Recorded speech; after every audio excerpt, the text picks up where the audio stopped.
welcome into the Sports Stove Podcast MMA edition. That's right, we are live, and tonight we are previewing UFC Vegas 24. We're going to talk MMA news, UFC news, UFC 261, all kinds of stuff going on today's show. We'll be joined by a guest, Jay Henry, in just a moment as well. First, I want to let you know that today's Sports Stove Podcast MMA edition is brought to you by Skull Candy. That's right, Skull Candy. You need some new headphones, some earbuds, anything that you need to better your listening experience. You can do it through Skull Candy. I am posting a link in the comment sections right now for everyone. If you need to get yourself a new set of earbuds, the listening experience you'll find through Skull Candy is top notch. As a matter of fact, I just ordered a new set of Skull Candy headphones. They just emailed me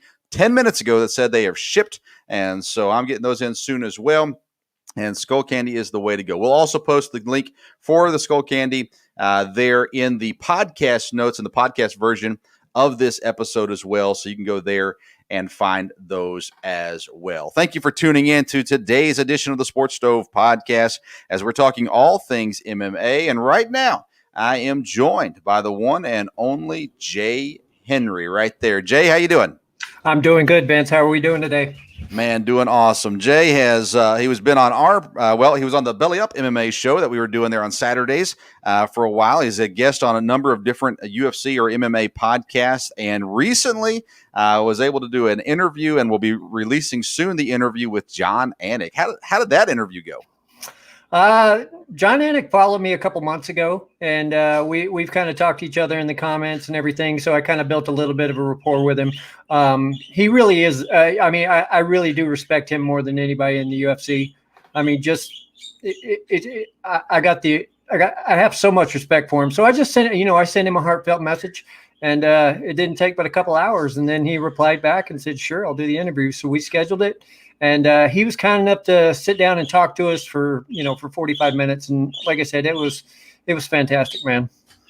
Was there any time during the interview with Anik that you were embarrassed because you were too geeked out over it? No, I got that. I got that out of the way pre-show. Okay.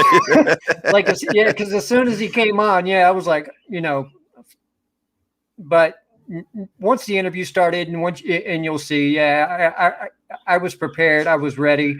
And, like you said, he was kind enough to give us 45 minutes, and it was a fantastic interview, and we're excited to debut it next week. Man, that's awesome. I know it. I started doing interviews. It didn't matter who it was. I'd get really nervous right as leading up to it. And about 2 or 3 minutes in, everything kind of calmed down. Right. I was interviewing Indiana head football coach Thomas Allen about a month or so ago. And he's just really intimidating, even through the screen, really intimidating. But he's a great dude and a fun interview. And that's really neat, though. The Jon Anik interview coming out soon. Make sure you follow Jay on Twitter, and he keeps posting information about that when that episode comes out as well.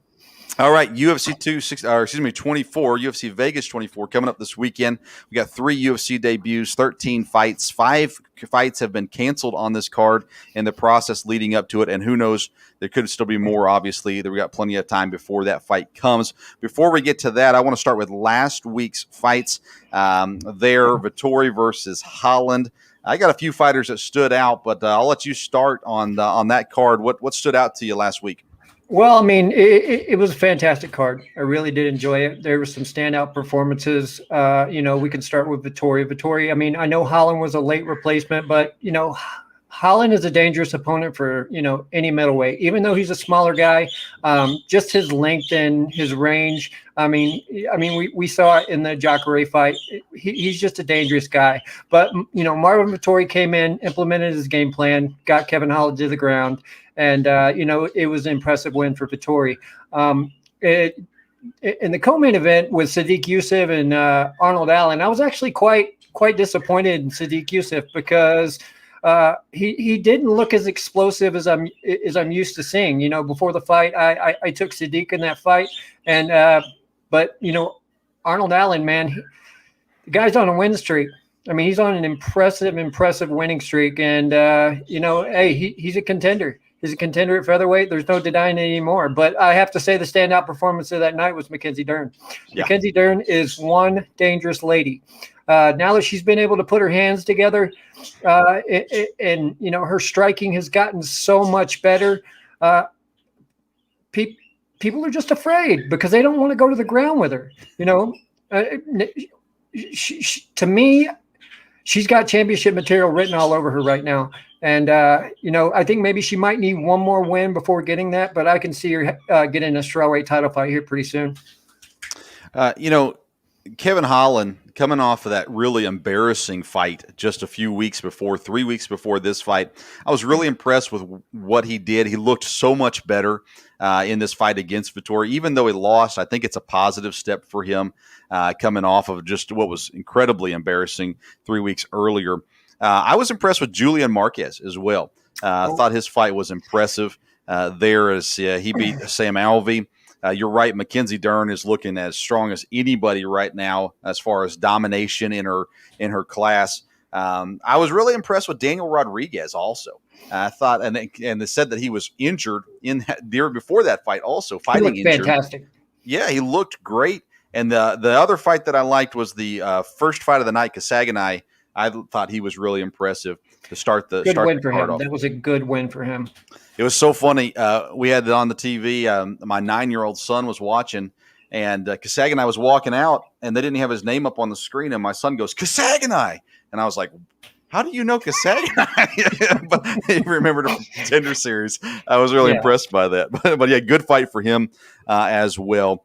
Let's talk about some stuff going on in the MMA world right now. I want to start with McGregor and Poirier. The dispute has gotten quite interesting. Poirier says McGregor stiffed him, never got the money to the charity. McGregor says, "You never told me what it was going to go to."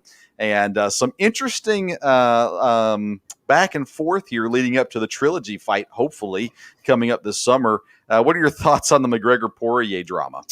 Listen, let's go back to the second fight. I mean, Conor McGregor wanted to be friends with Dustin Poirier. And I think, that's not the Conor McGregor that we're used to. We want the Conor that talks trash. We want the guy that has heat. We want the guy who's just gonna go all out to sell himself. And he didn't do that in the second fight. So I think as we build up to this third fight, I think Conor's trying to get that mentality back where he can find something to trash talk about Dustin Poirier. I don't know if the donation was the way to go, but that's all everybody's talking about right now. So I expect to see Conor, the Conor of old, the trash talking Conor of old, in this trilogy fight. It confuses me. It really does. I mean, trying to find something to talk crap about, and you got to talk about a donation. I mean, yeah, you would think, and I think at the end of the day, the donation gets made. And I don't know if this is part of the gimmick, or if it's legit. I mean, because there is legit concern if you're going to donate that kind of money, you want to know what it's going to. I understand exactly. that. But I wonder how much of this is the gimmick versus anything, and I wonder how much. I don't know. But you're right. I like this version of McGregor better than pre-fight 2 McGregor against Poirier, because it was boring. And you kind of just assumed he was going to lose by the way he was being too nice. So now he's getting a little angry. And of course, I just hope the fight goes through. There's a lot of talk about one of them not fighting now, and that would be stupid for both of them. The money's going to be good. The fight, I think, will be good as well. Quickly, John Jones. Of course, he's kind of stalling as well. I used to love John Jones. I have become the biggest anti-John Jones guy there is right now. He's very frustrating to me, but he says that he wants to be as big or bigger than Francis Ngannou when he finally fights him, whenever that is. Is that smart for John Jones? Or is he just looking for excuses to get out of this fight? That's a tough call. I mean, if he wants to be as big as Francis Ngannou, I mean, we've seen lightweights. If he's putting 40 to 50 pounds, I mean, I don't think he understands how much weight that is. I mean, because you've seen people go up to heavier weight classes and put on 20 or 30 pounds, and they're tired within after the first round. Mm-hmm. Now, this whole situation, I mean, This is a fight for the fans. The fans want this fight. It's been a long time since we've had, a super fight in the heavyweight division. This is, this is a super fight. And I've mentioned this on, a couple of podcasts prior to this, but I mean, I don't blame John Jones. I'm kind of on John Jones' side right here. If anybody deserves to get paid, it's him. But I think he should fire his manager. And here's why. Because when John Jones gave up the light heavyweight title last year, they knew that he was going to be fighting either Francis or Stipe. Mm-hmm. We had almost a year. To negotiate that, whether Stipe won, whether Francis won. It was all about money a year ago. And they did nothing over the past year. That baffles me. So my conspiracy theory is this. John Jones is putting on all this weight. He's going to fight at heavyweight, but he can't fight till his pee's clean. And so he's got to work hard and have enough time where he doesn't test positive for something again. That's where I have the sticking point with John Jones. His demanding a payday or a huge payday and stuff like that. He's going to get paid big, obviously, no matter what. But it's like, dude, you have tested negative or positive, and you have cheated and you haven't done it clean now for a while. Why don't you get in there and just fight and then get the big payday that's going to come with it afterwards? That's where I'm frustrated with him. But if he wants to get as big as Francis, I mean, my goodness, there's no way John Jones as big as Francis is not going to be as gifted as Francis is at his natural weight. And that's a dangerous fight. I wonder if the Adesanya fight scared Jones a little bit, seeing Adesanya go, and Adesanya didn't put on the weight, but moving up a weight class. And, Adesanya overall is a better fighter, I would say, but he still lost because he couldn't hold it at that weight level. I wonder if Jones is at all scared. Scared might be the wrong word, but concerned. But that's a better word, maybe concerned. I don't think he's scared, and I don't think he's scared to fight Francis Ngannou either. Mm-hmm. But I kind of agree, that if they're offering him $8 to $10 million, he should take that. Yeah. I mean, how is that not enough money comparatively? I mean, Conor McGregor doesn't make $8 to $10 million. If we're talking about a fight purse, Conor McGregor only makes $3 million. Mm-hmm. So, I mean, I think you should take it. Don't take this away from the fans. I don't want to say John Jones is scared. I'm not going to say that, but I wouldn't want to fight that version of Francis Ngannou. I'll tell you that. I asked John Anik about that personally. I told him the most important question I had to ask was, how frightening is Francis Ngannou in person? Because I mean, he's Francis They put the label baddest man on the planet on the all heavyweights, but it kind of, you think about it, Francis is the baddest man on the planet. I'd agree with that. I'd agree with that for sure. Last topic I want to talk about before we get into some fights. Aljamain Sterling announces he has surgery coming up.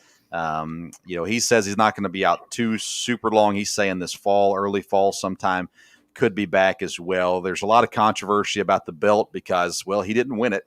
It was given to him, but he didn't win it. And I have an answer to this. Okay, go ahead. Listen, strip him. Here's why. Because he's the first disputed champ in UFC history. It's a disputed title. If he's getting, he's come back with a rebuttal saying it's not going to be 9 months. Even if it's 4 months, 5 months, strip him. Colby Covington won the interim welterweight championship, chose to have no surgery, and they took the belt away from him. He was a legitimate champion. Colby was a legitimate champion, and they took the belt away from him.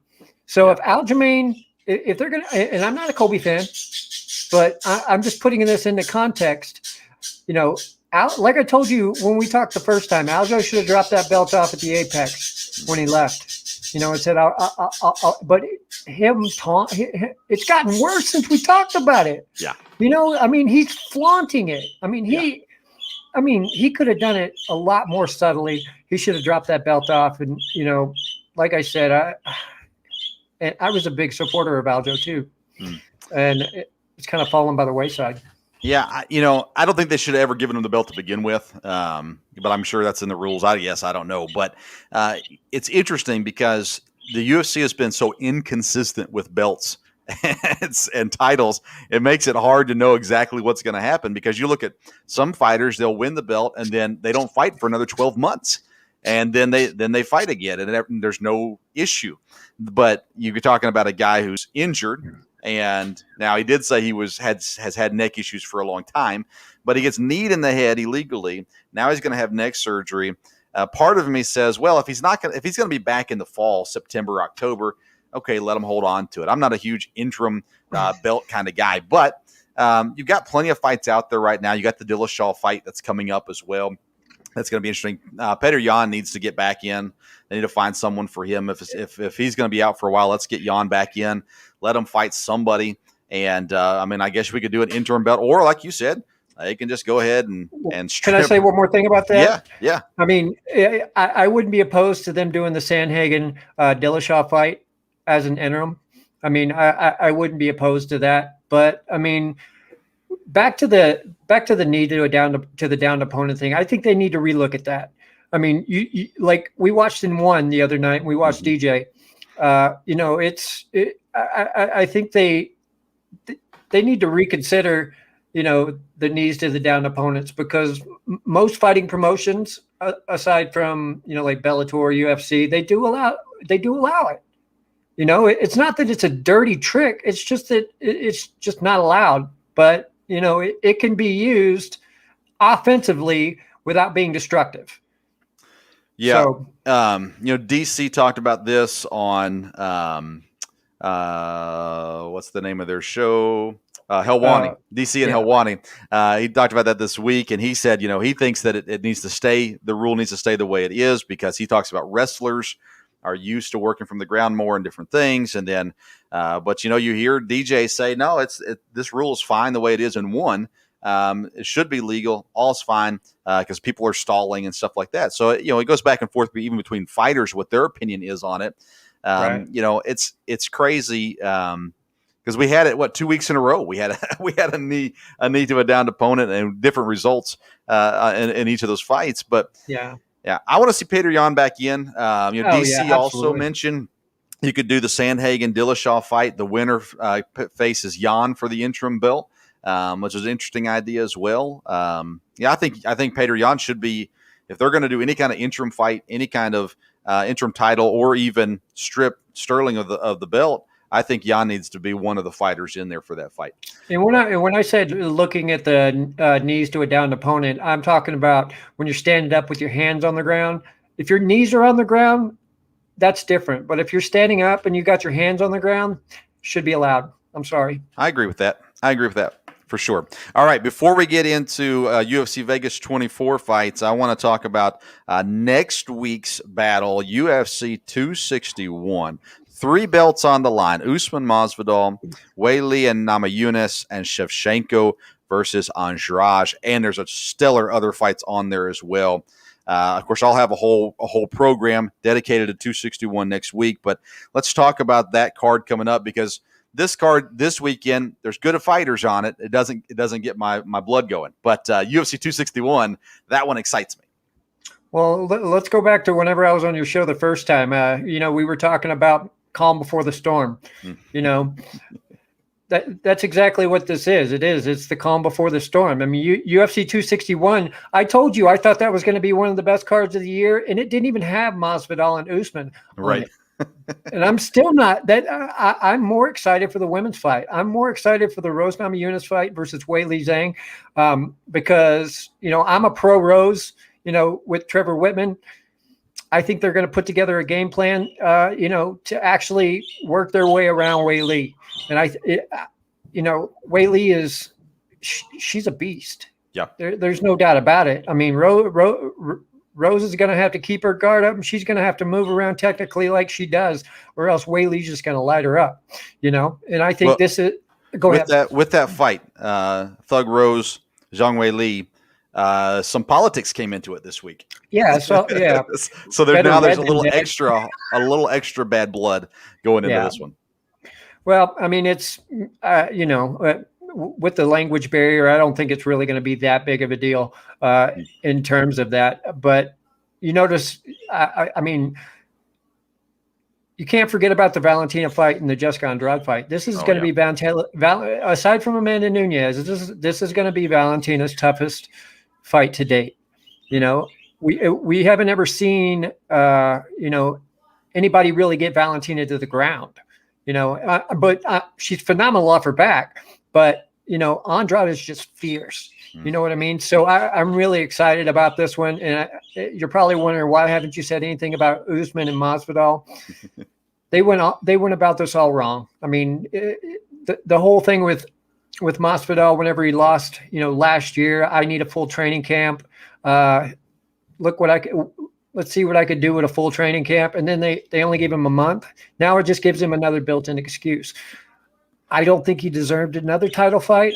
I would have rather seen Colby fighting for it. Mm-hmm. But hey, it's going to happen, and I don't see the outcome being any different. I like Masvidal. Okay, it's nothing personal. He is a guy that sells tickets, but outside of that, he's not. Yeah. In my opinion, he's not one of the best fighters out there right now. And Usman, I think, is. I think Usman's phenomenal. My opinion. Go ahead.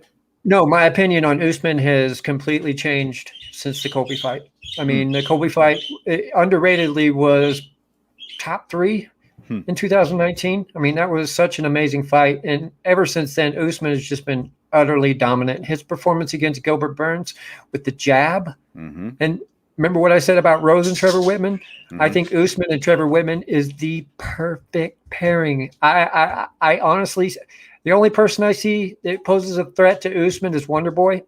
But if Usman can keep doing what he's doing, he's going to pass GSP. I don't see anyone coming close to him. Yeah, and he really is. He's phenomenal. And, people are like, "Oh, he's boring. He's boring." No, no, not if you're a legit fight fan.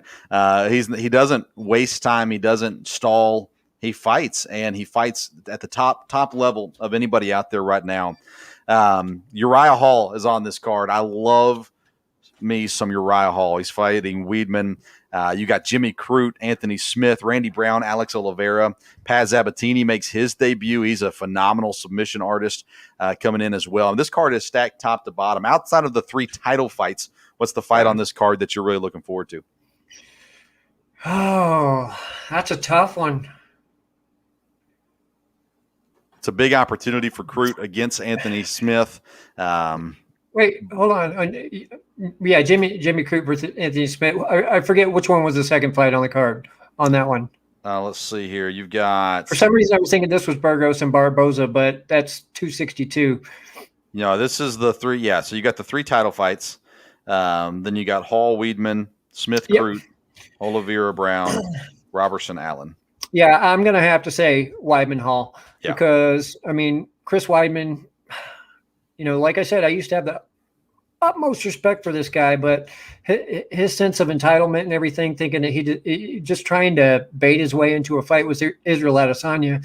I mean, after that last win that he barely won, I mean, the guy still needs, now if he could beat Uriah Hall, I'm not going to say he's ready for a title shot, but I want to see what Chris Weidman can do. I want to see if Chris Weidman can get back on track. I don't think he will, because Uriah Hall still looks phenomenal. Yes. Weidman's going to have to take Hall down. There's no other way to put it, but I need Weidman to back his words up. Yeah, and Vegas currently has that fight at even money, -110 for both fighters. It's going to be, I think, a phenomenal fight. Just adding to that, I think all 3 title fights are going to be good fights. I think Usman dominates Masvidal, but I think they're all going to be good fights. I like Uriah Hall a ton. I've ever since his Ultimate Fighter, man, I've watched him, followed him, love everything about him. And that last fight, that fight against Silva was great to watch. And I like what's ahead for him. All right, let's move ahead. We got this weekend's fight, UFC Vegas 24. Like I said, there's 3 UFC debuts, all of those on the prelim cards. 13 fights total currently listed on there, headlined by Robert Whittaker and Kevin Gastelum.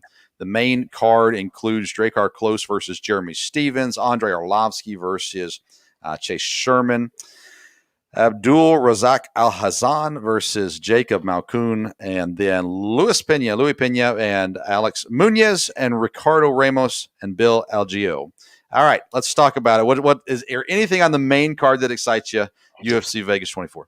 Well, listen, Gastelum and Whittaker. It's 2 years in the making. 2 years ago, we were supposed to get Whittaker versus Gastelum, and that's what led to the whole Kelvin Gastelum in the front row with Henry Cejudo's belt, pretending to be the champion, which was so cringe. But that being said, I was excited for that fight. I mean, because Gastelum was coming off some massive, impressive knockouts, and Whittaker, he was being Whittaker. He'd already, I think he was coming off his 2 fights with Yoel, and yeah, I think that's what it was. He was coming off his second fight with Yoel, and I was just really excited for that fight. But here we are, fast forward, 2 years later. It seems like every time we talk about a main event, someone's filling in. But Paulo Costa once again falls out due to injury. I'm wondering if he just doesn't start his weight cut in time, and he gets to a point where he says, "I'm not going to make it," and then he's out of the fight. Or he could be injured. I don't know. Conspiracy theories, but. I mean, this is a fight that's 2 years in the making. It would have been an exciting fight then. Gastelum, I mean, he's coming off of an impressive win against Ian Heinisch. I was glad to see him get back on track against Ian Heinisch. He looked really good, managed his range well. But I mean, look at Robert Whittaker. Robert Whittaker took the first half of last year off, and then he got 2 very impressive decision wins over Darren Till and Jared Cannonier. Mm-hmm. Even after those 2 fights, I think I wanted Whittaker to get another title shot. But yeah, and Whittaker's 11-1 out of his last 12. His one loss came to Izzy Adesanya, and that was in 2019. Cage IQ pops in there on Twitter and says Gastelum has a better path to victory if he goes back to his wrestling like a last fight. I agree with that completely for sure as well. Gastelum's interesting. The Heinisch fight, he looked great. He's 3-4 over his last 7 fights. He hasn't fought. I don't think he's fought anybody like Whittaker at this point. And there's always the first, right? You always got to go after it. But that one, to me, Whittaker's the heavy favorite, -260. Gastelum's at +210. I think Whittaker's he's primed and ready, and he wants that rematch, and that's what he's searching for. I think Whittaker wins this fight. I think it goes to the decision, though. I think it goes to the distance. Absolutely, I completely agree with you. If I was a betting man, I would definitely, but I don't think. I mean, Robert Whittaker's takedown defense is top 5 in the UFC. People don't realize this, how good his takedown defense is. Robert Whittaker is one of the best. You can ask the Australian national team how good he is, So I expect, these guys are going to be fighting at range. They're going to have to find their way into hitting each other because they both like to fight from range. But I think this is just going to be a banger. I hope we get another Izzy and Robert. I mean, another Izzy and Gastelum. I hope Gastelum has that moment. I mean, this is if Whittaker wins, he definitely deserves a title shot. Yeah. If Gastelum wins, that puts him back in the title picture. So, either way, it's going to be a great fight. I mean, we needed this fight, to wrap up this card, and I think it's an amazing fight between two top middleweights.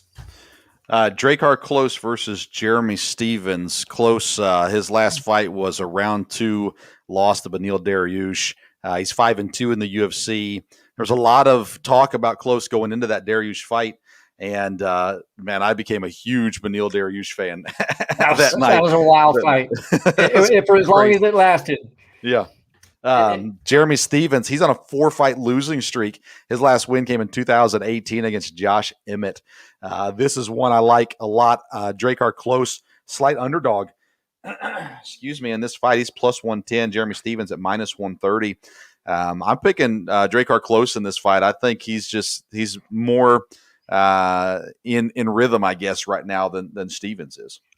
Yeah, I mean, Jeremy Stephens, he is on a 4-fight winning streak, but that was at featherweight.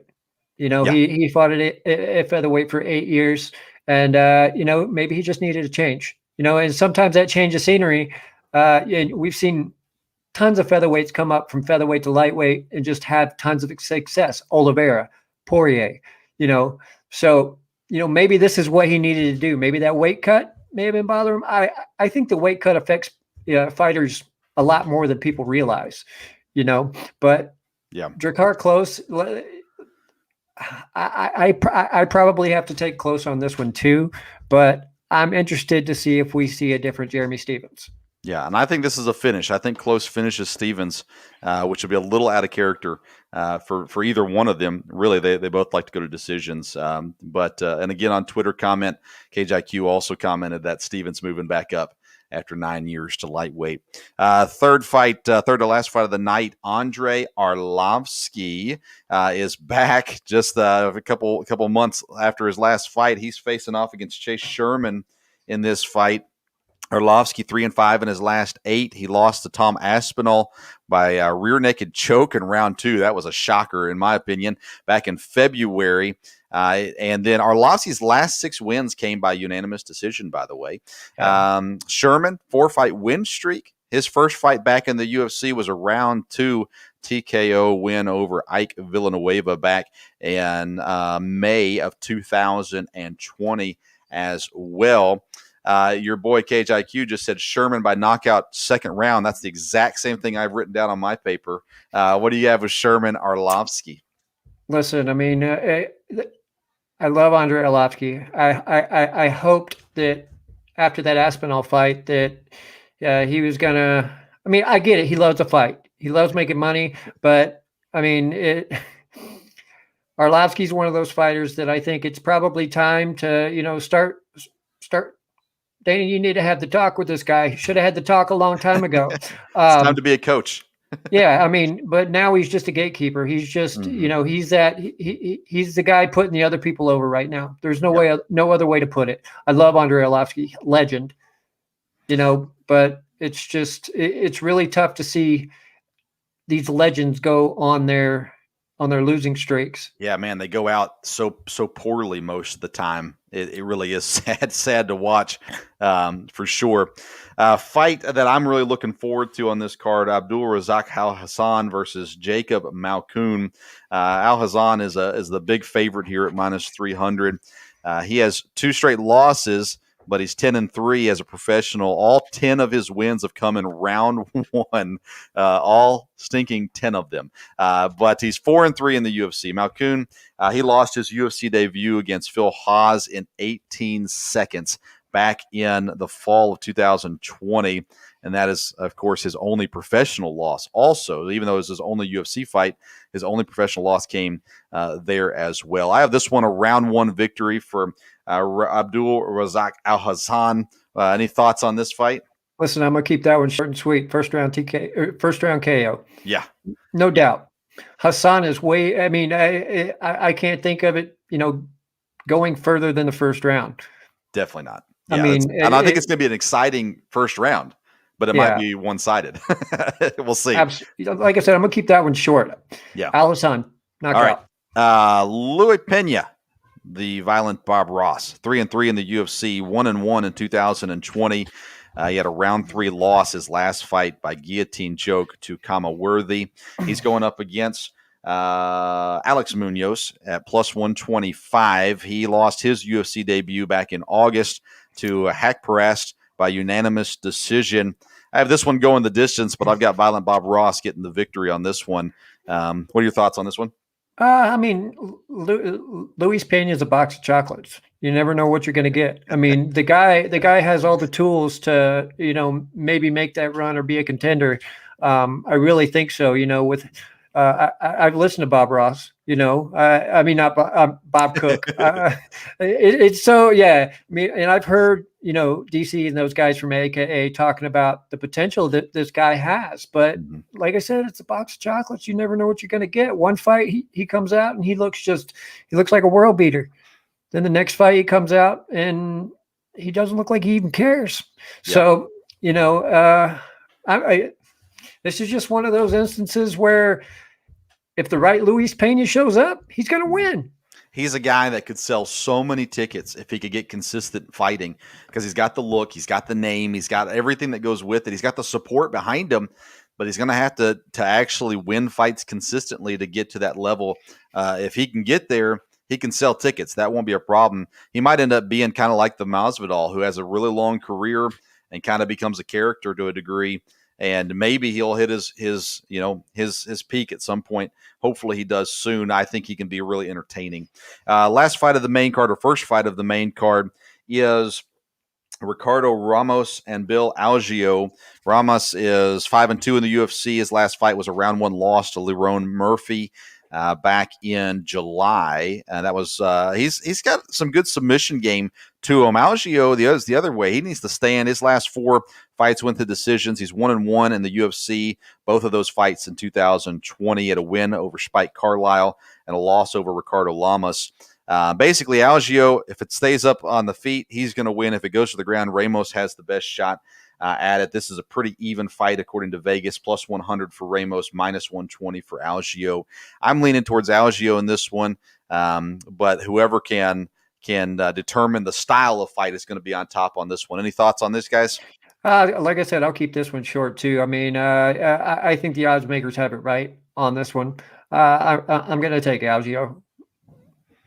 All right. Any thoughts on any of the prelims? You've got. I know you mentioned Jessica Penne. Yeah, let's talk about Romanov and Espino. Okay. All right, Espino, 40-year-old Spaniard against Romanov. I don't know. I forget. I know he's Russian, but both of these guys are bruisers, but not bruisers in the way where they beat your face in. More like catch you in a choke and put you out. I mean, they say that Romanov has a little bit of Alexei Oleinik in him, but Espino at 40 in his, I mean, like, I know they say like Alexei Oleinik probably has some of the best submissions in the heavyweight division. I don't know. I mean, Espino's up there too. If this guy catches you in anything, he's not going to let you go, and you're going to go out. You're going to tap. But Romanov in his last 2 fights, he's done the exact same thing. So maybe these guys decide, hey, we don't want to grapple with each other. We'll just beat each other's faces in. But this is going to be this fight's kind of flying under the radar. I don't know who to pick on this one. I'm probably going to lean more towards Romanov based on, Espino being a little bit older, and Romanov just looks like he's a little more powerful. And either way, this fight's flying under the radar. This is going to be a fantastic fight. Romanov 13-0 as a professional. 8 of those 13 wins came by chokes of different varieties. Then you've got Juan Espinoza. He is 10-1 as a professional. 5 of those fights came as chokes. He also has some an arm lock in there. Let's see here, and then a few punches and things like that as well. So yeah, you're right. This is going to be a fight that's going to end up being a finish. The question is how will the finish happen, and how fast will it be? Also, for sure. Yeah, you're right. Great fight coming up. King Kong is Romanov's nickname. And you're right, Russian. Let's see here. Well, technically Moldova.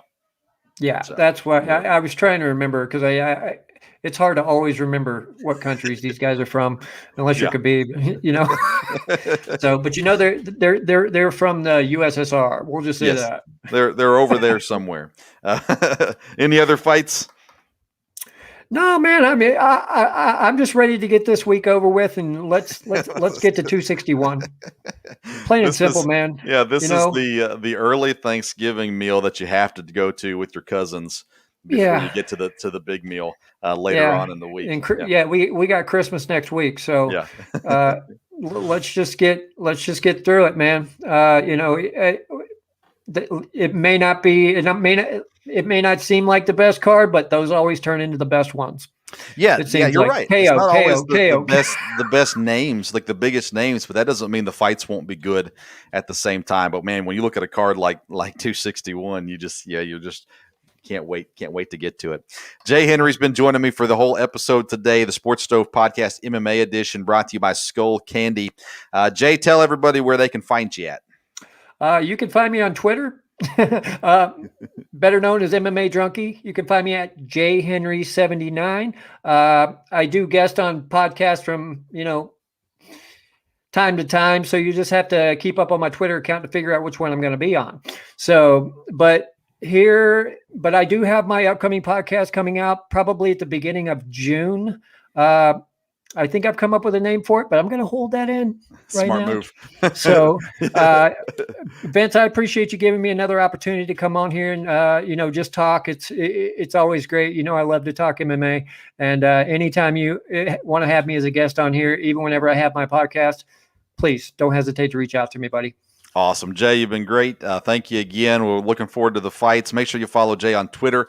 Keep up to date with everything that's going on with him. Big stuff coming. The John Anik interview coming out on Cage IQ here pretty soon as well. And all that information will be on Jay's Twitter page. So make sure you look at that. Follow, give him a follow and a shout out as well. Jay, thank you for being on with us today. You've been listening and watching the Sports Stove Podcast.